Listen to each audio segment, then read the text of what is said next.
The halyard for the mainsail, this is sized well on the boat, on the plans. I like a clam cleat as opposed to a cam cleat, that's a cam cleat there. This is a clam cleat, and do not put a fair lead on this, because there are times you'll be forward, and this fella is going to get caught in here, and you'll be trying to pull some slack out. And what you can do is, if you grab the line while you're up at the mast and give it one of these motions, you can pop it out, and that'll be really handy, because you don't want to be walking back and forth from your mast to the clam cleat. And I just mounted 2 of them here just to have a spare. I've never needed the second one, but it's always handy to have a spare. From here, your halyard is going to run forward along the deck. It's going to run to this fair lead here. This is just screwed into, there's a structural member in here. I think you can see it there. And it just screwed in. It could be through bolted, but I haven't had any problems with it. Or you could use a stand-up block, whatever you prefer.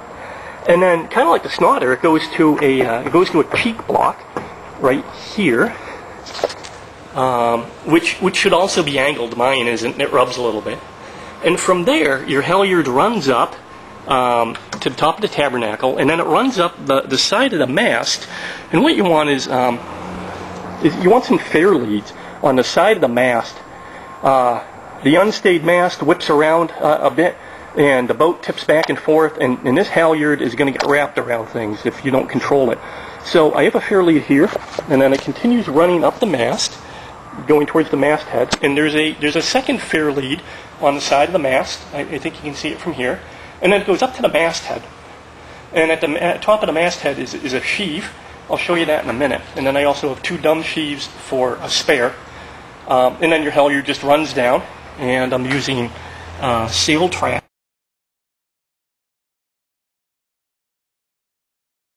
on this side. And so your halyard just comes down to eventually the base of the mast. And I think you'll be very happy with that. Don't put a snap shackle or anything heavy on the end of your halyard. Those are referred to as widowmakers, and they will swing around. It'll be very prone to wrap around things. It will bang into things, including your head. And I know that from experience. I usually tie it with a bowline. There are a bunch of other ways to tie your halyard to the head of the sail, and I just like tying it on now. It's old school, but it works.